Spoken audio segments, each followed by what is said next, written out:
interest in co-occurring pain and substance use disorders, both folks who come in through the door through a pain clinic or a pain service, for example, as opposed to individuals who come in through a substance use disorder program, because what we're beginning to learn is where you enter the system does have an impact on both your treatment as well as how you're perceived and the potential treatments that you wind up receiving related to these two things. So that's kind of what I'm doing right now.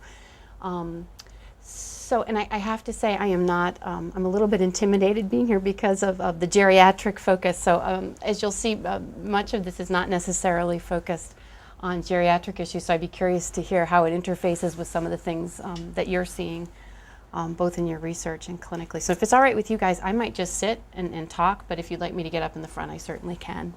Is it all right to just, okay. If I can figure out how to use, oh.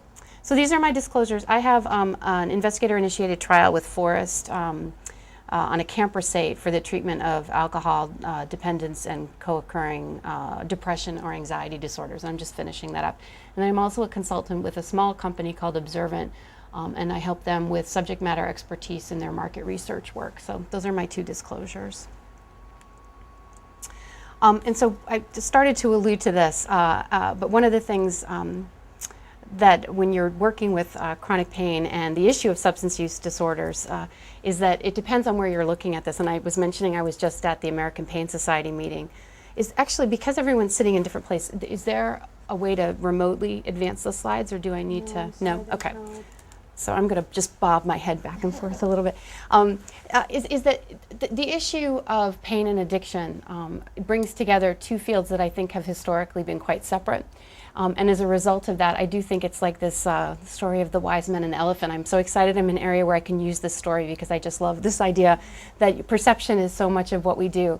And so an addiction expert might be looking at the trunk and say it's addiction, and a pain expert might say, oh no, it's the fan, and primary care might think something completely different, or wonder what the specialists are talking about. And I think it's an area that as we talk more about it, and as you think more about and take the time to think more about the issues related to pain and substance use disorders, you realize how complex this is and actually how little we know. So there's a burgeoning field of research related to co-occurring chronic pain and substance use disorders, but it's still very early. And I think what's most disturbing is if we look at some of the examples of guidelines that have come out. For example, I'll talk a little bit about them in a moment. The guidelines that American Pain Society just put out related to opioid prescribing for chronic pain. When you go through the guidelines, they had so little to go on when they developed those guidelines in terms of an evidence base that it just gives you a roadmap of how much work needs to be done. And I think one of the things that I will advocate for is as we continue to crosstalk between all of the disciplines, is a very rational approach to managing chronic pain. And when we think about chronic pain, again, I was just at APS, and it was striking to me as an addiction researcher to go there and see how predominant opioids are in the way that we think about pain management. And I don't argue that they have, I don't argue the value of opioids, but it really is striking from the pharmaceutical companies that filled more space than the rooms for the presentations, to all of the lunches that were paid for by opioids, by opioid manufacturers, for very, very good presentations. But it's really striking how pervasive it is, and that the time in the program devoted to non-opioid ways to manage pain, I think it tells us a lot about this. And in contrast and fairness to them, if you go to an addiction conference, all you're going to hear about is how terrible opioids are, and very little about the appropriateness of using them. And I think that speaks to where we are. So I think what's going to happen, hopefully,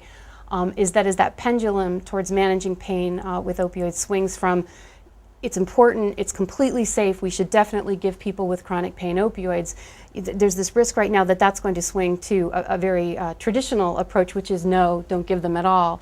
And hopefully as we move towards a more rational approach, we'll see something in the middle. But I think it's going to take a while for that to happen. I think we're entering an era where there will be a fair amount of conservatism about how we prescribe opioids, which I think is a shame, particularly for the patient population that you all work with. Okay, just a couple things about the hot topics that I'm hearing about and talking with my colleagues about is this whole issue of iatrogenic addiction. In other words, if you prescribe opioids, who, how many, and what's going to happen. How many of these folks are going to wind up addicted in the sense of what I talk about as a substance use disorder.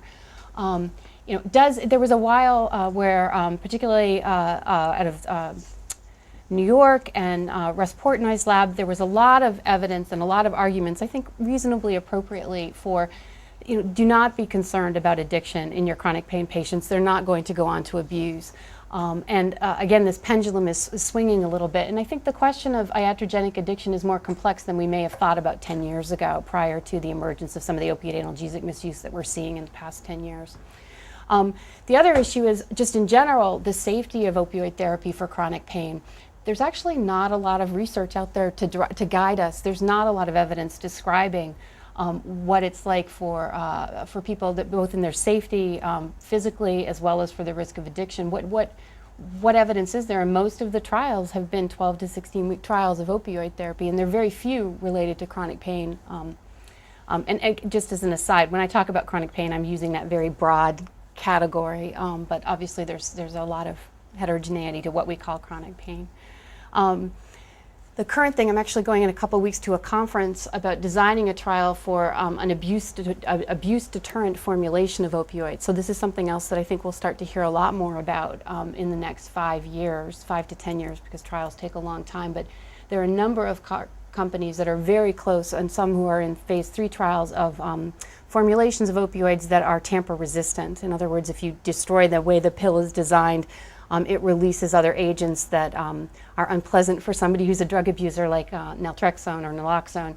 And so these abuse deterrent formulations aren't yet approved, but they are very close to, and I think there's a lot more sophistication in the science that's going to this issue.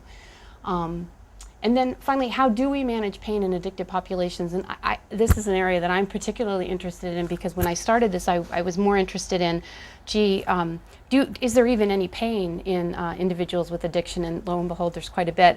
But it's also that it's not just about getting them to not mismanage their medications and not to abuse. It's also about providing them with pain relief. And if we agree with the guidelines that everyone deserves appropriate pain management, both in an acute setting as well as long-term, then I really think we need to address how can we provide appropriate pain relief to people who struggle with pain a lot, both in terms of the very simple act of going through a detox.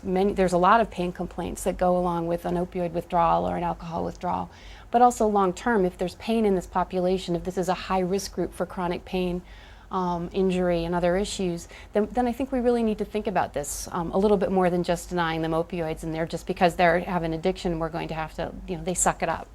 And it's a difficult group to work with for a lot of reasons, but I think it's important to think about that as well. Okay, so I have a couple just little anecdotes from people who have talked to me. There's a typo there, excuse me. But when you're in that kind of pain, people don't realize that you're in pain. It's there, it's not going away. If I can get 50% relief, something, maybe I can live with it. You're constantly thinking about the pain. How am I going to get rid of it? When is it going to go away? Why me? It consumes you. It eats up all your time. So as you're reading that, I just want you to think a little bit about, is this a chronic pain patient? It's one of these. Is this someone with a substance use disorder who's abusing an opioid? Or is this someone with both disorders? And just think about that as we're going through it, because it's one of the conundrums I think we all deal with clinically, is who is this person and what's happening to them? And so I'll talk a little bit about that more. Okay, so one of the things that has happened over the last, well, you can see since this is just from 1997 to 2001, is that there are these dramatic increases in the prescriptions of opioids. Largely, this is attributed to the availability of new products, as well as the fact that there was a lot more support for providing opioids for chronic pain. And as a result, you had this huge population of potential patients who could benefit from them. And so we did see what I would say are pretty staggering increases in the number of prescriptions written. It's been incredibly profitable as well. I think the challenge is that, is parsing out where's the benefit in this versus what are the consequences of it. And I can't really speak to that, but what I can tell you is around the same time, we started to see a tremendous increase in the number of hospital emergency room admissions and presentations at drug treatment programs, overdoses, all of the markers of our early warning system for opioid addiction problems starting to spike. And it really did start around 2000, 2001. And the most common medication that's mentioned when we think about this is OxyContin.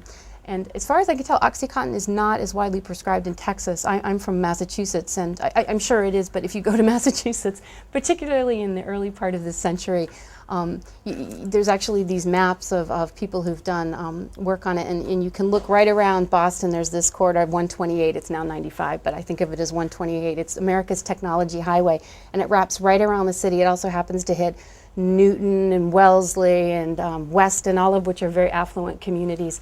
And we were number 2 in that area for problems with OxyContin, largely because of the number of prescriptions that were getting written in the Boston area. And so this wasn't happening in urban settings. This wasn't downtown Boston.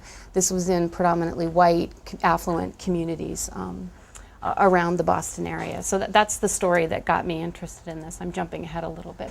So I'm not going to go through all this. I tend to give very dense slides, and I don't always go through all of it, but just they're going to be on this computer if you want them afterwards. But what we did see in the latter part of the 90s and moving into 2000, and this continues although it's leveled off now, is this incredible spike in the problems associated with opioid analgesics. People were showing up at emergency rooms, as I said, and since 2004, just hitting this last bullet, the number of new opioid analgesic users has consistently passed the number of new marijuana users.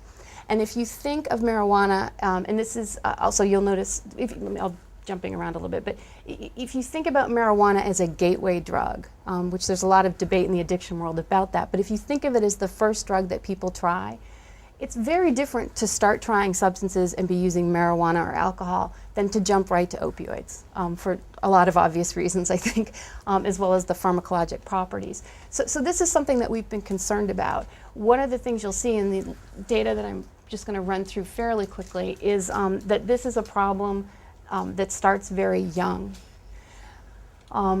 So if you look at the rates of non-medical use of prescription pain relievers in the past month, this is trends from 2002 to 2007.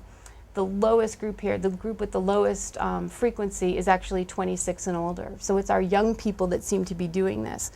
The speculation is that there's just a lot of prescriptions of opioids available for diversion. There's the business, drug dealers are business people. They know that, and they know how to market their products, but they have to get it from somewhere because this is a pipeline that's supposed to be protected. And I don't have this data in here, but we've just started looking at some data from a study that we did with 653 people presenting for the treatment only of opiate analgesic dependence, not heroin. And we asked them where they got their opioids, and most of them were getting it from dealers. They were getting it from friends, who got it from family, who got it from people's medicine cabinets. And you may notice on the television now, they've just started running, and I think in the last year, a lot of advertisements about checking your medicine cabinet and knowing what's in your medicine cabinet, because people are checking it. And if you have teenage children, and they have friends who are over your house, even if it's not your kid, it might be the kid's friends. There's just a lot of diversion and a lot of drug getting into the pipeline. And many of us have, I have a prescription of oxycodone that I got. I was Percocet, but I had it in my suitcase, and I went to my brother-in-law's home, and I had it lying in my suitcase, and that shows me being irresponsible with how I manage this medication. But I think there's a changing climate about this. But I do urge you, as you think about prescribing opioids, that universal precautions in this sense are really important, not just for the patient, but for the people in that patient's life. Because there is a lot of sale, there's a tremendous amount of diversion, and it's not just irresponsible docs, it's not pharmacy robberies, it's this drug is in the community, it's in the pipeline somewhere, and it's getting diverted. So it's something that we all need to attend to with our patients that we're prescribing. Just some other things. For a while we thought we were going to see more of this in females, but what appears to have happened is that it's actually increasing in males. This is not adjusted for age, so this is the whole population. It skews towards the younger. And then just to the point about the marijuana, if you look at this, I think it's 7, if I'm correct, 7 of the most common past year drugs used illicitly by 12th graders were available by prescription. And I just don't know that we would have seen that 15 years ago. It's really quite striking. Stimulants, I believe, is included. Yeah, there's, well, they put Ritalin in there because they're tracking that. But it's, and then yeah, but it's still quite striking to me that, 17, 18-year-olds are getting that much access to prescription medications that are very needed by the patients that they're prescribed for. But these folks, the vast majority of these are not using these for pain necessarily, and they're not using them to manage, self-medicate for their ADHD. And it just gives us a sense of how much of these medications are in the system. Okay, and this is just some more information. I won't bore you with this. The one thing that I will say about OxyContin is while the rates for Vicodin are higher overall, what we see is that for the OxyContin, the oxycodone spike that we've seen is that it's disproportionate to the number of prescriptions written. So while the total number, the base number of Vicodin prescriptions makes it more common, when you look at this rate for OxyContin abuse or misuse, illicit use, it's greater than the number of, it's not proportionate to the number of prescriptions being written. So there is some evidence for the appeal of OxyContin. I'm assuming, and forgive me, everyone knows when I'm mentioning medications that we all know. Okay. Okay, so here's another patient, and I want you to do the same thing. Just think in your own mind if this is a person who's a chronic pain patient, a patient in treatment for a substance use disorder, or someone who has both of those disorders. When I start taking them, I can't stop taking them. The last couple of years, I would take something and I would feel good, no pain. Sure, I sometimes felt like getting a buzz, but for the most part, nobody even knew I was using. I cut the grass. The dots are where I've kind of snipped it a little bit. It's a chore just to walk. When I quit using, I never get a pink cloud from it. My knees always hurt. I'm chasing the pain when I use. I'm really fed up. I hate my life. So again, just as we're thinking about it, we might have different ways of viewing. This is my elephant metaphor. Depending on where you're coming from, you might view this person's report quite differently. Okay, so what I'm going to do is, we talked a little bit about opiate analgesics, and I think it's important to set the stage with a discussion about that. But what I'd like to do is talk a little bit more about the prevalence of pain in the population that I work with, which is an addictive population. Then what I'm going to do is talk a little bit more about with folks who are being treated for pain, what are some of the issues that we can think about. And I'm going to need you, how much time do I have left?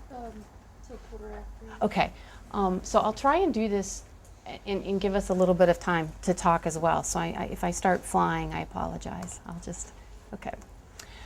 So it's really hard to nail down the rate of chronic pain, and there's a lot of reasons why that. First of all, chronic pain is a huge bucket. This doesn't speak to etiology, it doesn't speak to appropriate treatment or the course of it, but using just rough numbers when we look at it, it looks like in some of the more, the better meta-analyses, that if you look at it as a big bucket, it's 10 to 17%. The heart study that I mentioned here, just looking at specific localized pain, got a rate of about 9%, which I think is lower than some of the numbers that get thrown out for chronic pain, but I do think that number is starting to repeat itself across a number of studies. And so when we're thinking about this, and again, this is chronic pain, persistent pain that lasts, not necessarily beyond the normal point of healing, because it does include degenerative arthritis and things like that. But it does look like it's around that rate of 10 to 17%. And if you start to look at the rates of pain in individuals seeking treatment for substance use disorders, you actually see a much higher rate of pain, and it's about 23 to 61%. The huge range there actually has to do a lot with how we ask the question. If you just ask someone if they have chronic pain, you get a different answer than do you have pain right now and how long has it lasted? And so there's a lot of measurement error. I would say, based on the work that I've seen coming out, if you go into, say, a methadone program or a detox program where you anticipate seeing a lot of individuals with opioid dependence, you're going to see a rate of about 35%. If you go into a short-term outpatient program or a drug-free or psychosocial outpatient program, your number is going to be a little bit lower. It's usually closer to 20% or slightly smaller. So it tends to be the places where we see a lot of people with opioid dependence, heroin or otherwise, not just opiate analgesics, people who have never abused a prescription pill, who are only using heroin. You see that same rate of 35% that have what we would call chronic pain, which is striking to me because I'm not sure what's going on there, but these are folks that are heroin dependent, so it's not that they're drug naive chronic pain patients who ran amok and fell into despair, which is, I think, what you see in the media a lot. But something might be going on there with some of the reasons why people are using opioids that might be related to their pain. And it's not a causal relationship at this point, but there's something interesting to me that you can go into it. And the population you're going to see the greatest rates of pain are an opioid-dependent population. But if you look at the pain population, you see a slightly different number. Now the range here says 18 to 65%, which again is a huge range. What's happened is over time, as we've been more attentive to how we ask questions about addiction in our chronic pain patients, which again, these are individuals presenting for chronic pain, some of which are in primary care and some are going to specialized pain clinics. The numbers used to be that were reported were infinitesimal. They were, very small, and what's happened more recently is that those rates are starting to come a little bit higher. And so, for example, I mentioned I was at the Pain Society meeting last week, and the rates that they're thinking are around 20 to 25% that they see people who are going to have a problem with a substance use disorder. Now, some of that precedes any treatment for their pain, and some of it is subsequent to their pain management. So it's not necessarily, again, going back to this idea of iatrogenic addiction, it's not necessarily the case that these are folks who took an opioid and then became addicted to it. But there does seem to be a rate that's significantly higher than the general population. The reason why it's important for substance use disorders is that we have a lot, I'm an Israeli airline there, Potter et al. Sorry. That's what it is, isn't it? I always find my typos when I'm in front of people as opposed to when I'm looking at the slides. It's amazing how the brain works like that. It looked great before. But I think it's important to realize that it's not just the fact that this is a population that has pain, it's a population that has pain that may have an impact on their substance use disorder. And that's what we're starting to see, is that when you look at the reasons why people might pick up or continue to use after treatment, they will attribute to their pain. Even if they're not attributing it, individuals with a higher rate of pain tend not to do as well in our conventional addiction treatments. And this is the area where I'm particularly interested in because I'm a treatment researcher, and I like to understand subgroups of individuals with addiction so we can understand how to address their comorbidity in a way that maximizes their substance use outcome. The other thing to think about is that in terms of SUD is substance use disorder. Symptom severity, individuals with co-occurring chronic pain tend to be more depressed, and the base rate of depression in an addiction population is actually pretty high. So if you're finding evidence that they're even more depressed than the folks that we're typically seeing in an addiction program, that speaks, to me that says a lot. They have more severity. They seem to have started earlier to abuse substances. They have family histories of addiction. Just this second sub-bullet on the is opiate analgesic patients are more likely to report receiving pain treatment than those dependent on heroin. This speaks to this idea that even within an opioid-dependent population, if you subgroup out the folks that are primarily abusing opiate analgesics, their rates are even higher for chronic pain than individuals with heroin. So chronic pain is common in heroin and opiate analgesic abusers. It's even higher in opiate analgesic abusers. I stumbled through that. Did that make sense? Okay. The folks with pain and substance use disorders also have more psychosocial problems than their non-pain counterparts, and physical functional impairment. Okay, so what I wanted to do just briefly is talk about how the addiction world is trying to address this. And I'm a member of something called the National Institute on Drug Abuse Clinical Trials Network. And the Clinical Trials Network is a group of academic researchers that partner with community treatment programs to try and conduct effectiveness trials and efficacy trials of substance use disorder treatments to try and improve substance use treatment in this country. And what the director of NIDA testified before Congress several years ago, it was secondary to different administration, and there were a lot of prominent individuals who had discussed their problems with prescription opiates. And what that did was, I think that triggered something for Congress. One of them, this was in the press, so Vice President Cheney's personal physician discussed his problem with addiction to prescription opiates. Rush Limbaugh had spoken with it. This was before Patrick Kennedy, but there were a number of people that were very high profile that started talking about their problems with prescription pain medications. So Congress called the director of NIDA to testify, and out of that came this trial. And the purpose of our trial, which is almost done, is when treating opiate analgesic dependent patients. So these are individuals who are not, nor have they ever been, dependent on heroin. So it's a heroin naive population for the most part. Does the addition of enhanced medical management, that's individual drug counseling, improve treatment response compared to standard medical management during a 1-month taper and a 3-month stabilization? And I just realized that my slides are out of order. This is a buprenorphine treatment study. Is everyone familiar with buprenorphine? Yeah, anyone not? Okay. So this was a buprenorphine study. Just as background, I'm sorry, do you mind if I shut that? I'm a little distractible, and I think I'm not going to have trouble talking with that. Thank you. So obviously buprenorphine is a mu partial agonist. It's gotten a lot of attention, understandably, in the addiction field. And so what we decided to do was utilize buprenorphine for this study that I'm describing. So what we did was a 2-phase study. The first phase is a detox. So everyone coming into this study is dependent on prescription opioids and has an expressed desire to stop being dependent on them. So they wanted essentially a detoxification. They wanted to be tapered off of their opioids, have that medically monitored, and then their expressed intent to be eligible for the study was they never wanted to use prescription opioids again. And then for those individuals who didn't respond to that, because as you may be aware, the rates of responding to an opioid taper in an addicted population is relatively low.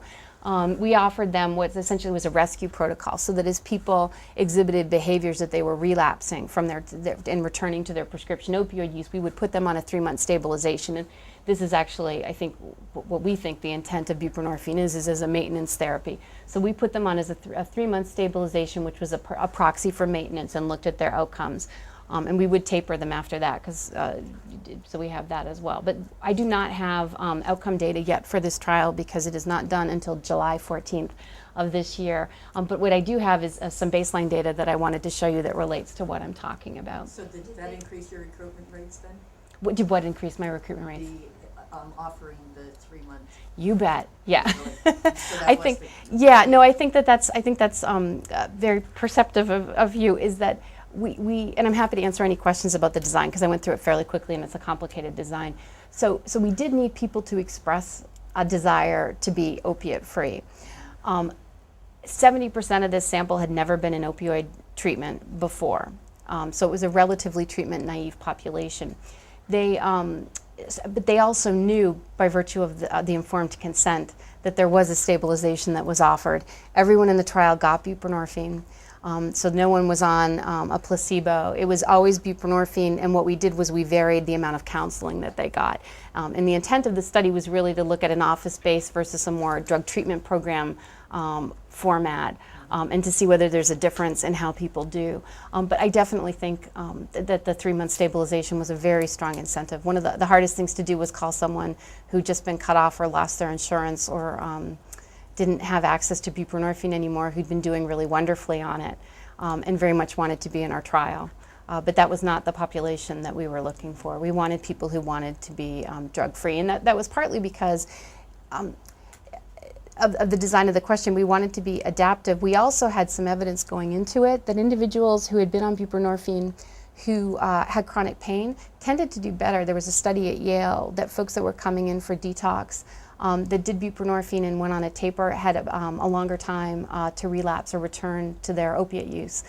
So there was some suggestion that there was a subgroup of chronic pain patients within the opiate-dependent population that if we caught them early enough and we treated them soon, we might see different outcomes. I will tell you, I don't think that that's proven to be the case. I can't give you we're blinded to the, we're blinded to the outcomes, but we didn't obviously know, we know who doesn't respond well to phase 1 because we have to put them into phase 2.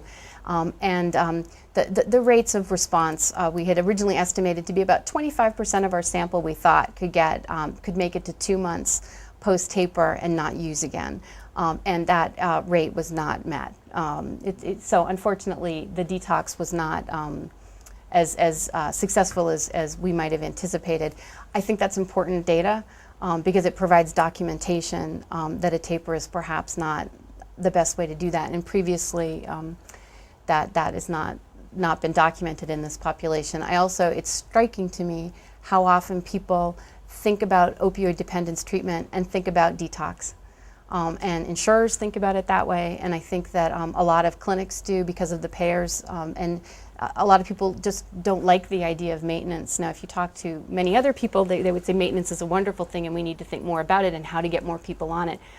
But we still need evidence to support that because of there's a lot of places, if you travel around the country, where maintenance therapy is not that available. And I would say since moving to San Antonio, I've been rather struck by how difficult it is to find maintenance treatment in this area. So, but I think that's changing. I'm noticing there's a lot more trainings about buprenorphine in this area even in the last 6 months than I'd seen before.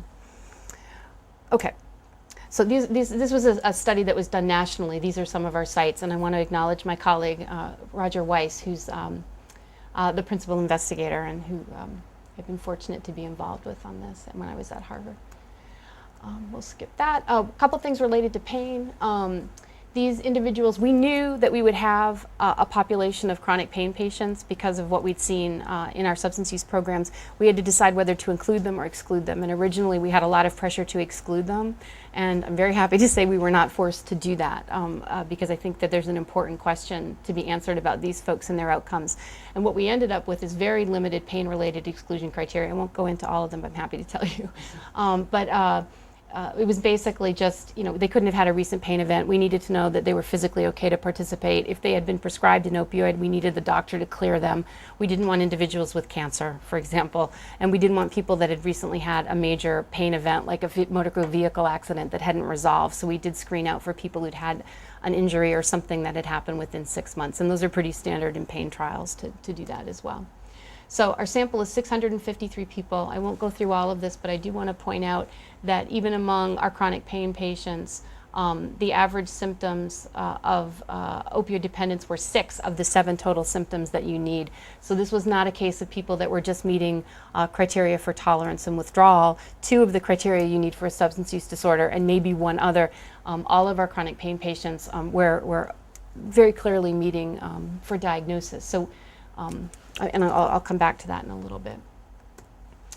So our sample, and we stratified on chronic pain. So in our 2 interventions, we planned for having chronic pain in both of our treatment groups, and we were exceptionally, well, not pleased, I guess is the wrong word, sort of like HIV research where you're eligible to participate in my high-risk study. It's an odd thing, but we were very pleased actually to see that 42% of our sample met for our definition of chronic pain. So we have 274 people in our study that hit for a self-reported chronic pain, which gives us an opportunity to really look at how this subgroup does over time, and we'll start to be able to look at that data in September of this year. Our definition of pain was beyond the usual aches and pains or opioid withdrawal. If you're ever doing this research in substance use disorders, just promote to self, you have to rule out the withdrawal pain because we had not anticipated that, and we were struck by how much pain is endorsed during withdrawal in this study. So and they had to have had it for 3 months or more. Again, we cleared them with a physician if they were getting an opiate by prescription, or if they had, based on our physical, something that we needed them to follow up with a physician to make sure that they were medically appropriate and safe to be in the study, and the pain was not something that was indicative of another undiagnosed problem.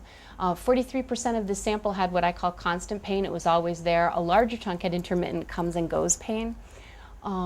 Most of them had had their pain for at least 1 year, not surprisingly if you work with chronic pain patients, and 54% of them for more than 4 years. And the majority of it, we did have a nice little bubble of folks with head pain, but the majority of it was spine pain. It's spine and lower extremity pain. The way that we asked about that, I can't tell you the etiology of the pain. We just had pain locations. But it was largely the back, multiple spinal and lower extremity pains, a lot of knee pain and joint pain as well. Did you have multiple choices for the time elements, or why it was 4 years? No, unfortunately, we had a 5-hour baseline assessment, and so we can only ask so much. If you can believe it, we didn't get everything answered in 5 hours, but it was a very large trial. And so unfortunately, we couldn't go to that level of detail. So we do know. So how did you select 4? For 4 years? 4 years, yeah. Oh, they had categories. How long have Oh, you had the that's pain? okay. But it was based on just chronic pain, as opposed to how long have you had your knee pain? How long have you had your back pain? I don't have that. I do have what area of the body hurts the worst. So, yeah, I think this is chronic pain assessment light. It's more than ever been done in an addiction population of this scale, but it's definitely not as comprehensive as what you'd see in the pain literature, because we had all these other addiction questions to ask. So. Okay, what I wanted to show you was the reasons for first use among chronic pain patients. And so again, this is all a population that's met for opioid dependence and a substance use disorder. And to the best of our ability, we ruled out under treatment and other issues like that. 228 of those folks endorsed the first reason for using opioids as pain, but 13% reported to get high, which speaks to, you know, where we're pulling these folks from. And I can't speak to, was this the first use because of that led to their problems, or was this the first time they had access to an opioid? Because this is self-report, and there's a lot of nuances when you start to ask these questions. But this is this. But then we asked those folks, that 228, okay, you started to use because of pain, but why do you continue to use? And I find it kind of tragic that 56.5% of them reported the primary reason they were now using was to avoid withdrawal, as opposed to pain or to get high. And so in that way, they're very similar to what you'd see if you asked any opioid-dependent population that's coming into addiction treatment. It's not about getting high as much anymore as it's that cycle of addiction that they've gotten themselves into. And so we went a little bit further with this, and we had a scale on there. I'm not going to go through all of this, obviously. It was just to give you an idea of the types of questions. But these were, in the past 6 months, why were you using opioids? And what we got out of that was something that suggested to us that in a lot of ways, they're quite similar to the general population of people abusing opioids. But in some ways, they're not. And I think the ways that they're not, I think, are important as we start to think about treating them. This is a logistic regression model. The big point of this is that if you look at that AOR, the adjusted odds ratio, this is controlling for other factors in the model. And we went through a series of regressions to build this model. Obviously, pain severity, the SF-36 bodily pain scale is a range of pain severity and functional interference caused by your pain. And the lower it gets, actually, the worse off you are, which is why that coefficient is negative. But if you look at OAU's pain problems and OAU's personal control, there were no differences in our chronic pain group from our non-chronic pain group in terms of using because of avoiding withdrawal, using because of negative emotions, or using because of relationship problems. Where we did see a difference in the groups in terms of their reasons for using was that the opiate analgesic group, the prescription, oh my gosh, the chronic pain group had a lot more, they endorsed more often that they used in response to pain. So when we're thinking about treating people in an addiction program and considering their reasons for use, it is important to think about pain as a reason why they're using. And that's fairly intuitive, but I think it's important to think about it because it's not something that if you go into an addiction clinic, when they're thinking about ways to treat people, most often this is not the thing that rises to the top. The other issue is that they were less likely, our chronic pain patients, to talk about a reason for use as what I call personal control or impulsive reasons. I saw pills and I just had to use them. My friends were using, so I just had to use. Those more impulsive triggers. And that is a real cornerstone of how we address addictions. We taught them to manage their triggers, those impulsive triggers that just trip the switch. And chronic pain patients said they didn't do that as often. So this is my transitional slide. It's amazing the cartoons and how there's a value to opioids in our popular literature. You know, it's very similar to I'm going to go home and have a drink. You got some hydrocodone, and so there's something romanticized, I think, about the use of opiates as a way to manage things, and I think it's just something to think about. So I throw in my little cartoons. But it also raises the issue of what to do about this poor soul who threw out his back, is benefiting from the hydrocodone, and then all of the complexity about opioids right now in our community. So these are old slides when I thought it was cool to do this, so I have to just advance them all. So what is the risk of addiction in pain patients? So now I'm shifting gears. I was talking about substance use disorder. I'm now transitioning to my pain patients. So I'm looking at it from a slightly different part of the elephant. Well, Well, it's an evolving view. I think there's, a strong sense still that acute pain and cancer pain, when people are getting opiates, there's a relatively low risk that somebody's going to go on to abuse. The trick is many of those acute pain patients may go on to be chronic non-cancer pain patients. And so how do we manage that? Individuals, so the bottom line is when we still think this is true, and this is a slide from a couple years ago, is folks with an abuse history and folks with mental health problems seem to be at greater risk than individuals without those two phenomena when you're prescribing an opioid to them. But I think it's important to realize it's not necessarily the case that you cannot prescribe an opioid to an individual with a mental health problem or an individual who has an abuse history, because I think that would be a shame to rule that out. And I think there are clinicians that, because of some of the stuff going on, really feel uncomfortable prescribing to individuals with substance use or psychiatric comorbidity. And I don't think that that's the message that I would agree with, or that's coming out of the data. But it's something to think about in terms of how you manage it.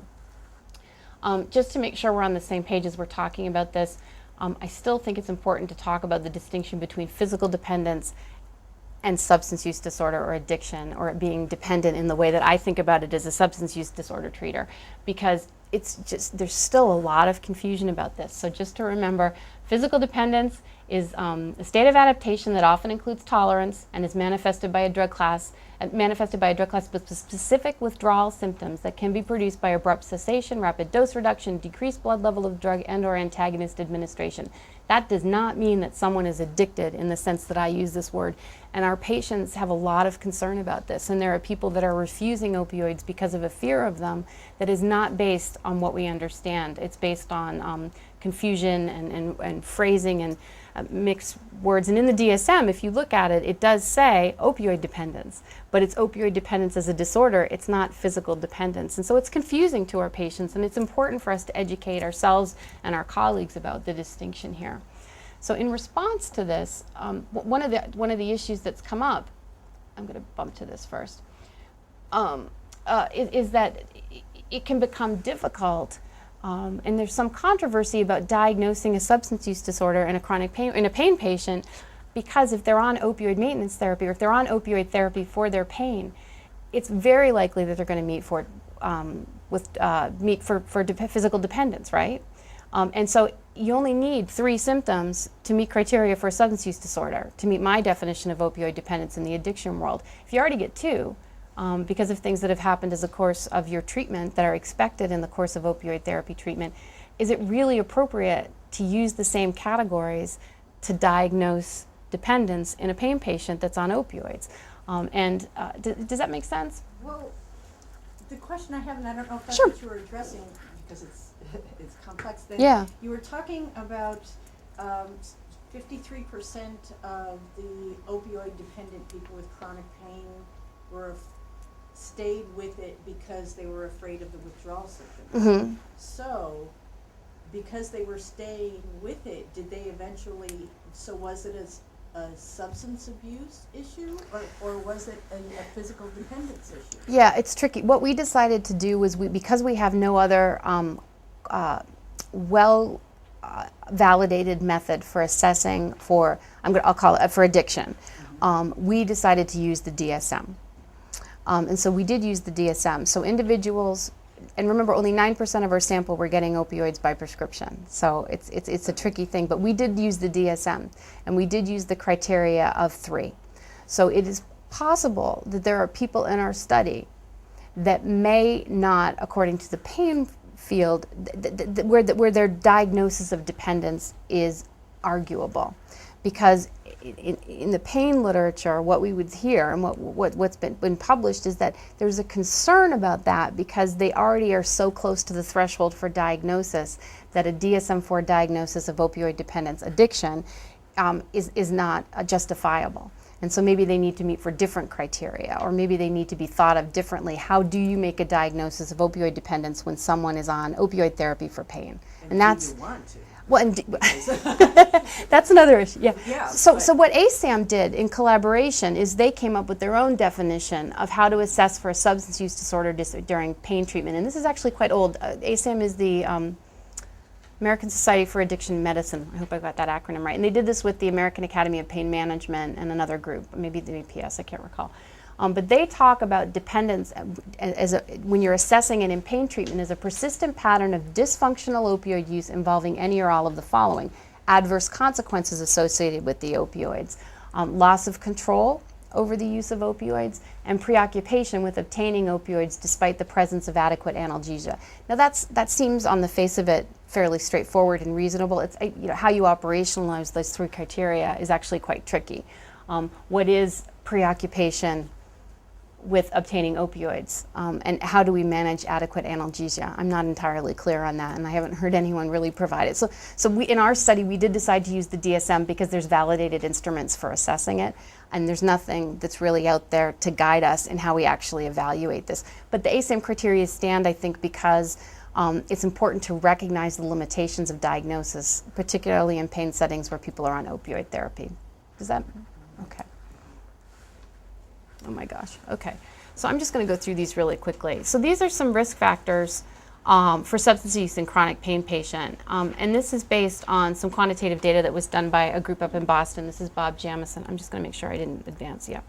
So I think at a minimum, it's important to know their substance use history, and not just their substance use history, but their family substance use history. Because if someone has a risk of addiction in their immediate family, or a risk in their own past, they are at greater risk. It doesn't mean that they will, but they are at greater risk based on the data that we have to date for developing a problem with opioid misuse.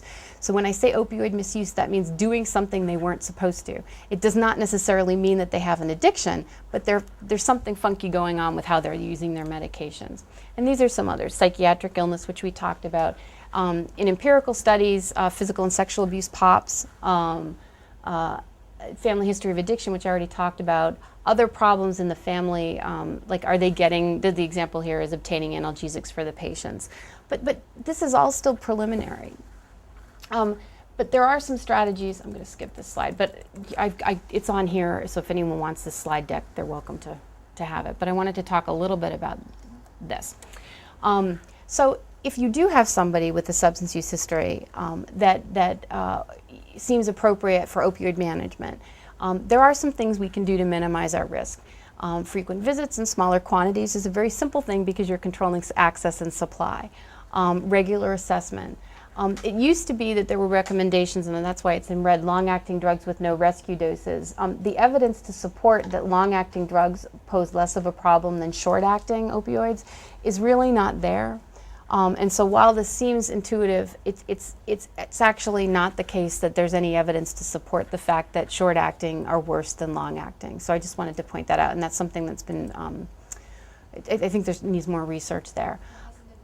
Well, I've heard some pain specialists who say they get more of that high when they use the short-acting versus the long-acting. Yeah, And but that's why they specifically want a lot of those rescue doses. yeah, and the problem I think though, and this, I'm not disputing that piece, is that, but I think it's that if we actually look at what evidence we've got to support that about who goes on to misuse, there's less evidence to support that than we would expect. But I mean, intuitively, I don't dispute that, what you're saying. Yeah. The use of one pharmacy, pill bottles, and no replacements or early scripts is another strategy that people have talked about. And the use of urine toxicologies, and I'm going to explain what I mean by this because it came up at this meeting, and it's not necessarily clear to everyone why you want a urine drug screen, because they should test positive because they're taking an opiate, but they should be test positive for what they're supposed to be taking, and they should not test positive for what they're not supposed to be taking, and that's the value of the opioid. Exactly, because if they're negative, yeah. So that's what you do. It's a way to calibrate. And so a random urine screen isn't just about seeing that, oh, look, there's oxycodone in their system. It's about, gee, look, there's cocaine in their system. Or, gee, what other opioids are in their system? That includes marijuana, all of those things that might signal that something that was presented to you might not be what you were told. these can often be useful in terms of, along with medication agreements, which are you sign an opioid contract that if you get an opioid, you're not going to do these things. The evidence for opioid contracts is not, there's not a lot of evidence. It makes nice sense, but there's not a lot of data to support whether they're good or they're not good. And so one of the things, just because I wanted to talk a little bit was, with y'all, is that I don't know if all of you have seen this. Has everyone had a chance to get this? It just came out in February. It's really, really important document. And Roger Chow was at the APS. I'm very APS because I was just in San Diego. But these are clinical guidelines for the use of opioids, chronic opioid therapy in chronic non-cancer pain. And it's very, very nicely done. The reason it's nicely done is it's extremely easy to read. You can skim through it and get the big details. But you can also see the evidence base for it. And what is striking is almost every guideline, I think except for two, one related to methadone and one related to something else, the evidence is weak. So it's what the evidence we have supports the guideline, but the strength of the evidence is very minimal, and it speaks to how far we have to go to really get a better handle on how to use opioids appropriately for chronic non-cancer pain. So they did a really nice job. In this issue of pain, they also have a lit review that goes along with this that goes into more detail. And they also just published guidelines for the management, opioid or otherwise, of chronic low back pain, which is also very interesting and a really nice document. I think what you'll see over the next year and a half is a lot of guidelines coming out. The ASA, the Anesthesia Society, was there, and they have a whole other set of guidelines that they're coming out with that are actually somewhat different than the APS guidelines, and so it's going to be complicated. It was my favorite meeting was we went to the anesthesiologists where they're presenting their guidelines, and I didn't realize I had to bring tomatoes into the room because it was so heated. The conference, I thought people were going to start throwing things, but I think it's going to be very interesting and very controversial. And a lot of their guidelines are related to interventional medicine, but it's very complicated, and people, I think, are very concerned about managing these chronic non-cancer pain patients and what we're going to do. So keep your eyes up. But these were quite good. And then I also wanted to mention, because of your population, there was a study that just came out, and I apologize, I thought it was on this when I cropped it, but it's from JAMA. It came out in the issue of JAMA the last week in March, and it's by folks at the Oregon Health Sciences, OHSU, Oregon Health Sciences University. Steve Jobsha published this in JAMA, and it's a really, really nice approach to chronic pain management in primary care. And if you haven't seen this, it's worth a quick read. It's quite elegant in how simple it is, but it's an opportunity to provide integrated care that allows people to access to the treatment that they need, but has rescue plans.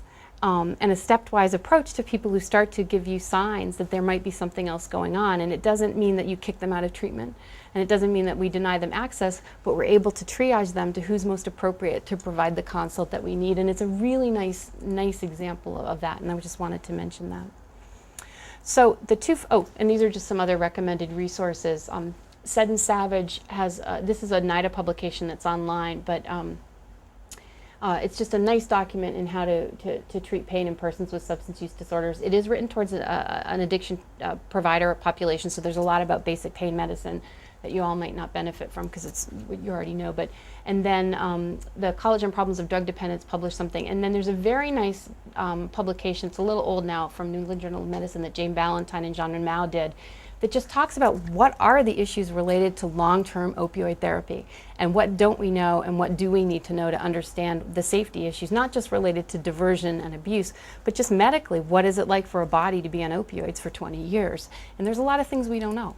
And so these are just some things there. Oh, those are my kids.